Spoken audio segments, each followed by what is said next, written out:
Aku tersungkur menahan amarah. Darahku mendidih hingga tubuhku pun berguncang dengan hebat. Bersandar pada pagar sebuah perusahaan jasa, aku terkulai lemas duduk di atas trotoar. Tidak kuhiraukan lalu lalang kendaraan. Tak kupedulikan pandangan orang yang keheranan. Panas terik tak lagi kurasa. Begitu juga kotornya debu jalanan. Tanganku gemetar memegang surat itu, surat yang menyatakan aku dipecat. Ya, hari ini aku resmi dipecat. Aku dipecat dengan alasan pengurangan karyawan. Efek dari pandemi ini katanya sudah membuat perusahaan perlahan menuju arah kebangkrutan. Dan satu-satunya cara agar bisa bertahan adalah dengan mengurangi jumlah karyawan. Dan tentu saja, pegawai rendahan sepertiku adalah orang yang terlebih dahulu tersingkir. Tanpa terasa air mataku mengalir, memikirkan nasib anak dan istriku di rumah. Apalagi istriku kini tengah hamil muda, sedangkan anak pertama butuh biaya untuk operasi. Aku mengutuki diri sendiri, mengutuki nasib yang terlahir sebagai orang miskin hingga dewasa, ternyata tetap miskin. Sudah 3 bulan lamanya aku dipecat dari perusahaan. Kian hari jumlah orang yang bernasib sama kian bertambah. Aku tersenyum kecut.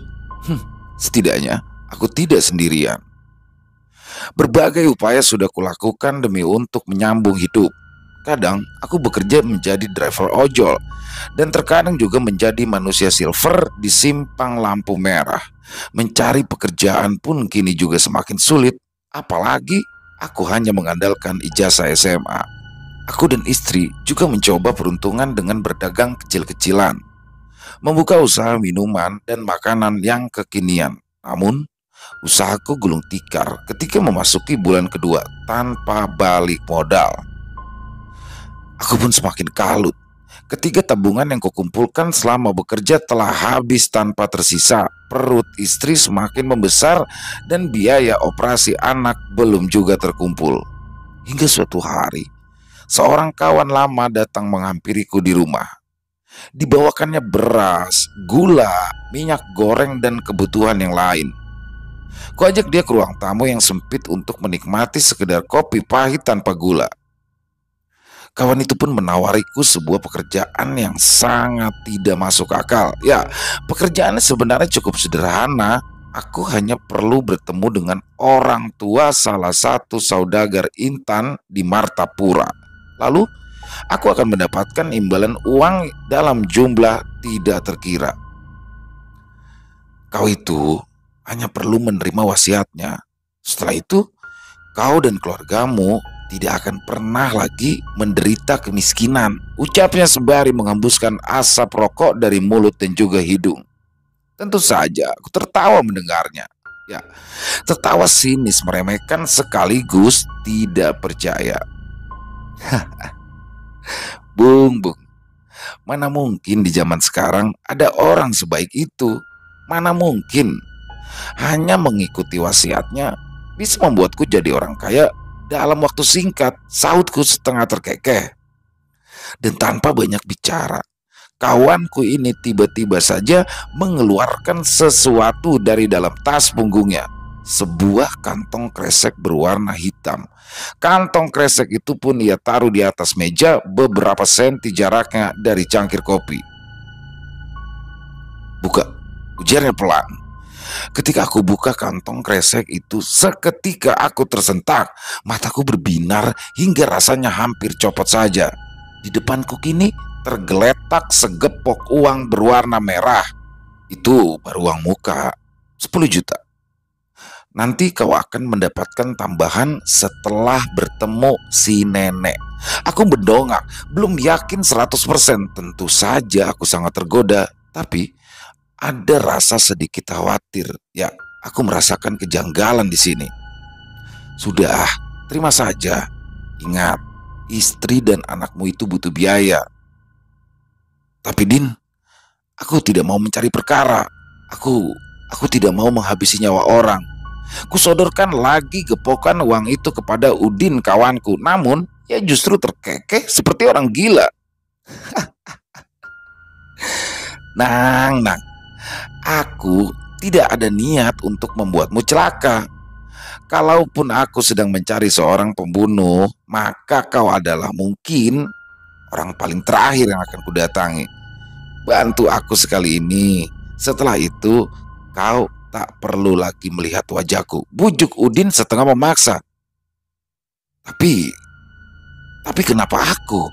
Kenapa bukan kau saja? Atau kenapa bukan orang lain? Nang, aku hanya kasihan. Kasihan melihatmu terus-terusan dikejar para penagih hutang. Sudah, sisanya kau akan ketahui sendiri setelah bertemu nenek itu. Sesuai kesepakatan, sore itu ba'da asar, Udin menjemputku di rumah dengan sebuah mobil mewah. Di dalam mobil, terlihat beberapa orang penumpang yang sepertinya cemas menungguku. Kutatap lekat-lekat wajah istri yang tampak khawatir untuk melepaskanku pergi. Dicengkramnya lenganku erat-erat hingga terasa sakit sampai ke tulang. Di samping, anak pertama masih asik saja dengan mainan barunya. Bang, perasaan ulun tidak enak, Bang. Takut abang tidak pulang, ucapnya dengan suara tertahan. Dek, apapun yang terjadi, abang pasti akan pulang. Hanya sebentar, esok pagi kita tak perlu lagi risau soal makan. Kukecup keningnya dengan lembut, kulihat matanya berkaca-kaca menahan sedih. Kuelus perlahan perutnya yang semakin membesar, lalu kucium dengan mesra. Semua demi kamu, bisikku. Setelah memeluk anak dan istri, aku pun lalu beranjak ke dalam mobil dan duduk di samping Udin yang bertindak sebagai sopir. Di kursi tengah duduk sepasang suami istri dengan pakaian parlente. Kutaksir usia mereka lebih dari 40 tahun tapi belum mencapai usia 50 tahunan. Dilihat sekilas, siapapun tahu kalau mereka adalah orang kaya. Pakaian dan aksesoris yang mereka kenakan semua bermerek. Aku mencoba mengingat-ingat, sepertinya tidak asing, dan aku baru tersadar, ya, mereka adalah saudagar intan berlian yang sangat tersohor di tempat asalku. Pelanggan mereka adalah kalangan atas, mulai dari pejabat, pengusaha, hingga artis ibu kota. Mobil pun terus melaju membelah jalanan kota Banjarmasin untuk menuju luar kota. Sepanjang perjalanan, tidak banyak pembicaraan yang keluar dari mulut kami. Usai basa-basi sekedarnya, sisa perjalanan kami hanya terdiam dengan pikiran masing-masing. Setelah 1 jam melintasi jalanan beraspal, mobil pun lalu berbelok ke arah kiri melewati areal persawahan. Hamparan padi siap panen membentang luas sejauh mata memandang. Lepas persawahan, mobil pun mulai bergerak perlahan di atas jalanan yang telah berganti dengan pasir gambut. Beberapa kali tubuhku terguncang karena jalanan yang tidak rata. Di kiri kanan berjejer pohon-pohon yang tinggi menjulang. Area persawahan kini telah berganti menjadi hutan belantara yang lebat. Suara serangga dan binatang hutan terdengar sangat nyaring seolah menyambut kehadiran kami. Di langit, hari pun kian senja dan kini telah berwarna kuning keemasan. Aku mulai khawatir akan diajak kemana aku. Di samping, Udin pun hanya tersenyum seraya terus meyakinkan untuk aku tidak perlu risau. Demikian juga suami istri di kursi tengah. Tak henti-hentinya mereka mengatakan jika telah menyiapkan imbalan yang sangat-sangat besar bila nantinya aku bersedia membantu menyelesaikan persoalan mereka. Semakin dibujuk, di situ justru aku semakin risau. Tapi apa boleh buat, uang muka 10 juta rupiah telah aku terima. Tidak ada pilihan, semua resiko harus kuhadapi. Mobil pun seketika berhenti ketika jalan yang kami lewati berubah menjadi jalan setapak. Di depan terlihat 2 orang lelaki berlambut gondrong sedang duduk di atas motor trail menghadang jalan. Seorang berperawakan besar dan penuh tato, seorang lagi berperawakan biasa. Dari sorot matanya, jelas terlihat kalau dua orang lelaki itu sudah kerap kali berurusan dengan hukum. Keduanya pun tergopoh turun dari motor, lalu membantu membuka pintu mobil, dan tanpa basa-basi, aku dan Udin pun diajak membonceng motor kedua lelaki itu. Sedangkan pasangan suami istri tadi, mereka berbalik arah menuju Banjarmasin. Terhentak-hentak motor yang kami tumpangi terus melaju menyusuri jalan setapak di tengah hutan belantara, seiring malam yang telah datang. Motor yang kami boncengi berhenti di depan sebuah pondok kayu berbentuk panggung. Lampu petromak yang tergantung di langit-langit teras bersinar sangat terang. Seorang lelaki berusia sekitar 50 tahunan rupanya telah menunggu kehadiran kami. Ia pun terlihat tersenyum lebar ketika melihatku mulai meniti tangga bersama Udin. "Bang Anang kan?" sambutnya seraya menjulurkan tangan. Wajahnya pun terlihat lega, seolah-olah benar-benar menanti kehadiran orang penting. Aku pun kala itu hanya mengangguk menyambut uluran tangannya. Silakan, silakan masuk bang. Nini Gusti sudah menunggu dari tadi, tambahnya lagi."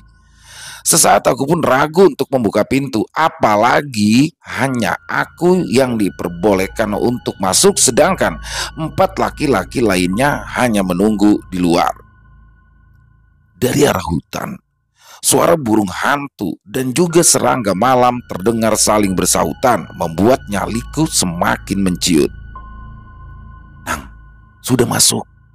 Nasib baik menantimu di dalam sana," tegur Udin yang memang melihatku ragu. Kutarik nafas dalam-dalam, kukumpulkan semua keberanianku, dan setelah merasa yakin, aku pun nekat membuka pintu dan segera masuk.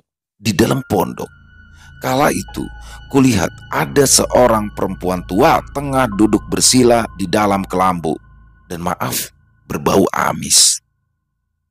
Dupa dan kemenyan bakar tidak mampu menutupi bau tubuhnya yang mengeluarkan aroma busuk.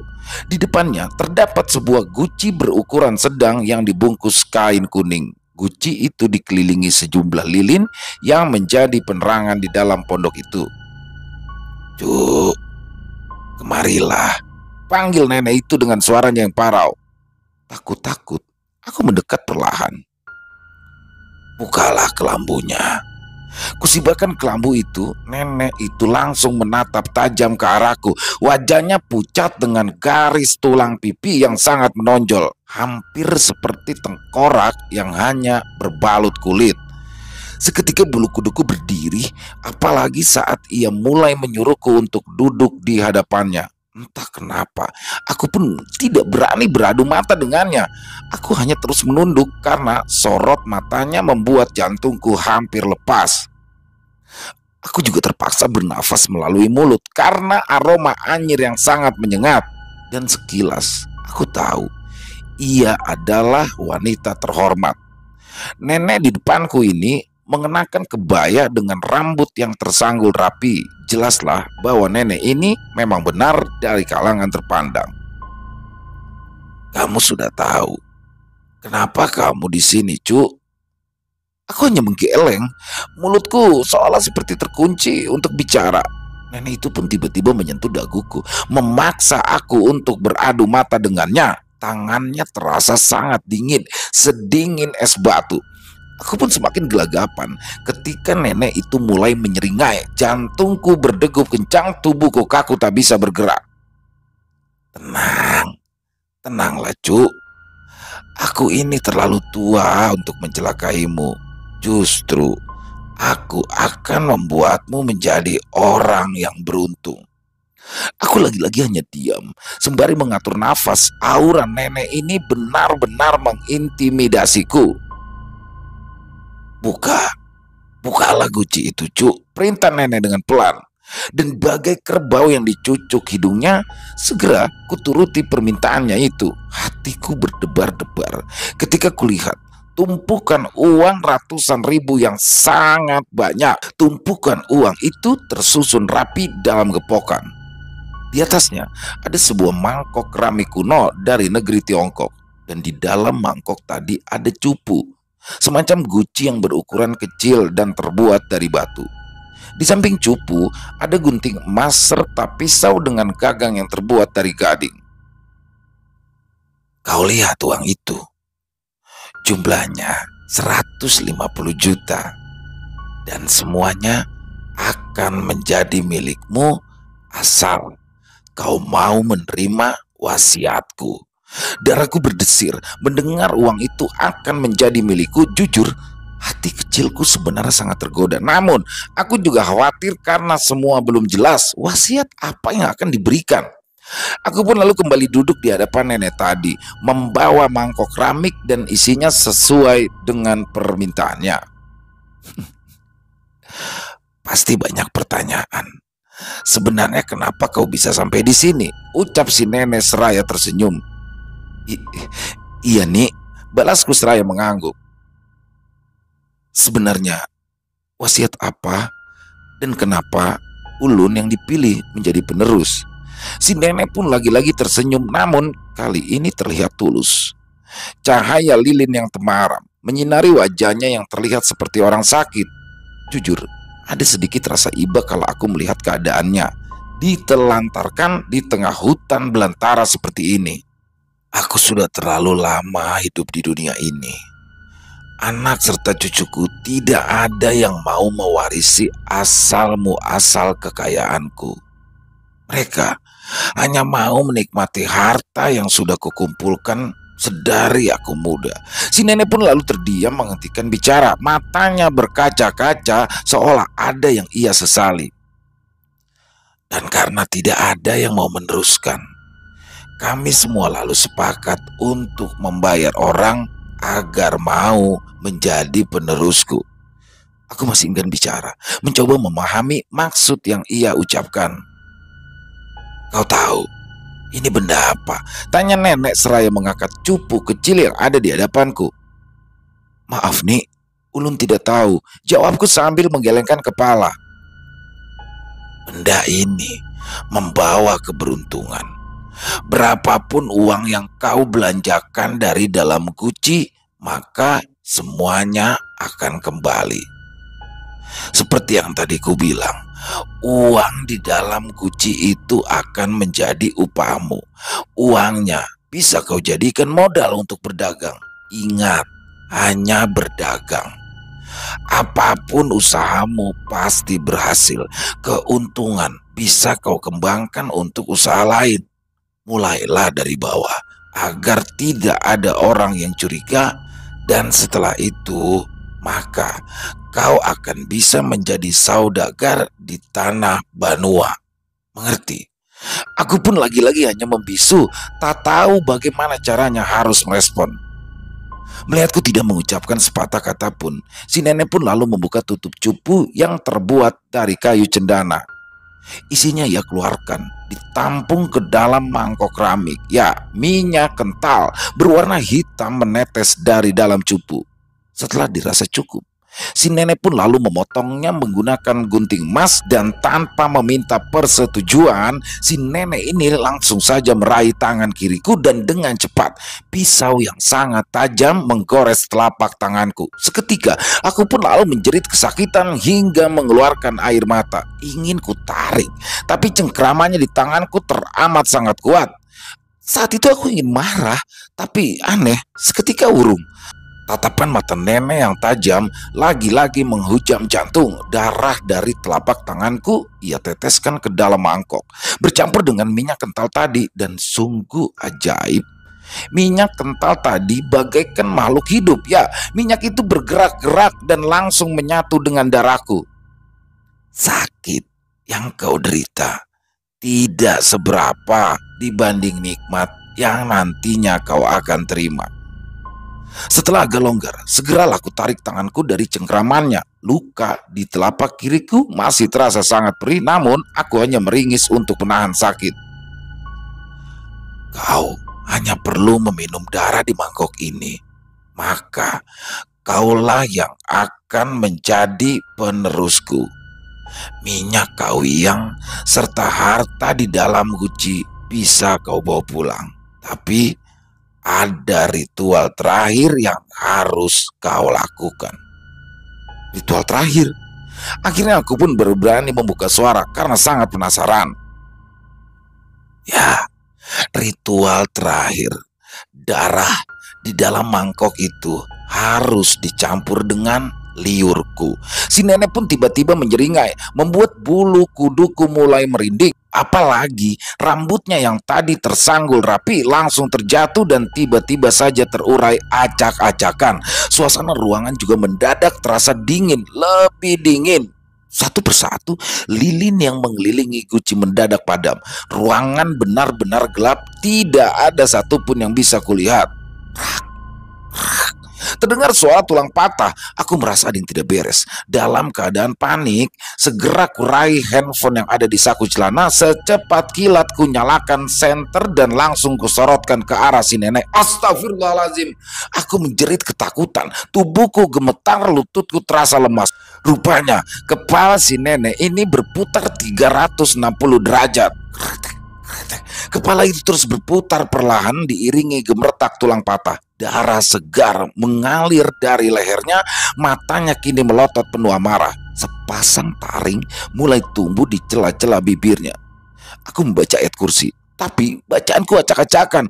Perutku kini terasa mual karena bau busuk yang semakin terasa menyengat. Aku tersungkur, mundur perlahan. Di depan, kepala itu kembali berputar. Darah di lehernya terus mengalir, benar-benar mengerikan. Dan sebentar lagi, nenek itu akan berubah wujud. Allahu Akbar, Allahu Akbar. Kuucap takbir sangat kencang, sadar apa yang akan terjadi. Lalu aku berlari menerjang pintu. 4 orang lelaki yang sedang menunggu di teras sangat kebingungan melihatku berlari terbirit-birit keluar dari pondok. Lelaki yang berbadan besar langsung menghadang, dicengkramnya pundakku dengan amarah. Mungkin karena yang dipicu adrenalin, aku mendapati kekuatan untuk membanting tubuhnya yang gempal. Tubuh lelaki itu terhempas di atas tanah. Ia mengerang panjang menahan sakit. Segeralah kurai kunci motor dari saku celananya. Dalam hitungan detik, aku pun sudah memacu sepeda motor menyusuri jalan setapak di tengah hutan. Di belakang terdengar jerit kematian yang menggema ke segala penjuru belantara. Pekik kematian terdengar menyayat hati dan silih berganti lalu lenyap satu persatu bagaikan ditelan bumi. Terus kupacu sepeda motor sekencang mungkin, secepatnya pergi dari tempat terkutuk itu, dan saat ini menjadi kuyang lebih menakutkan daripada tidak punya uang. Selesai. Wow, luar biasa. Horornya dapat banget. Kisah yang sangat luar biasa. Mistis dari Kalimantan selalu menghadirkan sesuatu yang berbeda. Dan kisah ini ditulis oleh Bang Beben ya, Ahmad Ben Bella, salah satu penulis dari Kalimantan Tengah. Dan ini kisah nyata ya, ditulis berdasarkan kisah nyata dan parah banget nih. Horornya dapat Bang Beben, keren banget asli deh. Jadi akhirnya endingnya memang terkesan menggantung ya. Maksudnya tidak dijelaskan secara rinci lagi bagaimana setelah itu. Tapi di sini saya coba memberikan ini ya, pandangan. Jadi nenek tadi itu menjadi kuyang. Jadi kuyang ini adalah makhluk mistis dari Kalimantan, yang mana dia akan bergerak secara gaib, kepalanya saja yang melayang. Mungkin kalau di Bali itu seperti leak, dan kalau di daerah Sumatera Barat itu palasik ya. Jadi kayak hantu kepala dia. Dan asli keren banget pembawaannya. Saya juga ngebawainnya kayak baca puisi nih. Bang Beben, terima kasih sekali lagi, keren banget kisahnya. Dan banyak banget hikmah yang bisa kita ambil ya dari awalnya sampai di akhir. Jadi di akhirnya saya suka kata-katanya. Saat ini menjadi kuyang lebih menakutkan daripada tidak punya uang. Jadi ya ini dia beruntung ya, tapi dia dapat 10 juta. Dia dapat 10 juta uang muka di awal lalu kabur. Dan tadi pekik kematian itu adalah 4 orang yang ada di luar tadi itu yang disikat sama kuyangnya. Ya intinya sih, setidak punya uangnya kita ya jangan sampai kita bersekutu, karena ternyata saudagar Intan tadi ya bisa menjadi kaya karena Minyak Kuyang itu, minyak mistis asal Kalimantan. Ya, sekali lagi terima kasih Bang Beben, dan kita juga membawakan kisah Bang Beben ya yang dalam bentuk part yang berseri, yang mana kisah Bang Beben ini sudah mulai dibawakan di hari ini tadi siang ya, jam 1 siang untuk upload part satunya, kisah tentang jenazah misnah yang tidak mau dihadapkan ke arah kiblat. Keren banget teman-teman. Yang belum lihat silakan bisa buka di Ilo Ekstrim ya, Ilo X3M. Jadinya dulunya itu adalah channel Laki Sejati, kita ganti nama sesuai permintaan teman-teman menjadi Ilo X3M atau Ilo Ekstrim. Jadi kita sudah mulai upload kisah dari pedalaman Kalimantan karya dari Bang Beben. Terima kasih Bang Beben, Ahmad bin Bella. Salam hormat saya untuk seluruh warga Kalimantan, khususnya Kalimantan Tengah ya, karena kisah tadi dari Kalimantan Tengah. Dan silakan buat teman-teman mungkin yang punya komentar ataupun sekedar saling menyapa bisa dituliskan di kolom komentar. Insya Allah kami akan membalasnya satu persatu. Dan buat yang suka dengan videonya silakan bisa diklik tombol jempolnya, tombol like-nya, dan boleh dong di share linknya, di share link videonya ya ke teman-temannya, ke saudara-saudaranya agar yang lain bisa merasa terhibur juga. Dan yang mungkin baru bergabung silakan bisa diklik tombol merah subscribe-nya. Jangan lupa lonceng notifikasinya dinyalakan agar teman-teman selalu mendapatkan notifikasi di konten-konten terbaru kami, yang mana kami upload untuk Ilo Bercerita ini setiap hari jam 10 malam, untuk Extreme Movie setiap hari jam 7 malam, dan yang ketiga Ilo Ekstrim setiap harinya juga jam 1 siang. Jadi hanya ada 3 channel kita, selain 3 channel itu berarti bukan channel kita. Dan mungkin buat teman-teman ya yang punya kisah horor misteri yang berdasarkan dari kisah nyata, berdasarkan dari pengalaman pribadi, jika ingin dibawakan di sini silakan bisa di-share ya ke kami, bisa dikirimkan melalui tulisan boleh, melalui rekaman suara ya, voice note boleh, bisa dikirimkan ke nomor telepon kami yang ada di 087845094752. Kami ulangi, 087845094752. Dan yang sudah mengirimkan kisah kami ucapkan terima kasih, dan yang sudah mengirimkan kisah tapi belum dibawakan harap bersabar ya, karena memang harus melewati proses penggarapan terlebih dahulu. Dan sekali lagi untuk teman-teman yang lain, semoga terhibur dengan kisah dari Kalimantan tadi, khususnya para penikmat pecinta horor, dan lebih khususnya lagi para subscriber dari Ilo Bercerita. Di akhir kata, saya Ilo memohon maaf apabila mungkin ada kata-kata saya yang salah. Apabila mungkin ada kata-kata saya yang kurang berkenan, saya mohon dibukakan pintu maaf yang seluas-luasnya, karena saya hanyalah manusia biasa, tempatnya salah dan dosa. Dan sampai jumpa lagi di konten-konten kami selanjutnya yang pasti tidak kalah serunya, yang pasti tidak kalah horornya. Masih bersama saya Ilo di Ilo Bercerita. Salam sehat, sukses selalu untuk kita semua. Amin amin ya robbal alamin. Wassalamualaikum warahmatullahi wabarakatuh.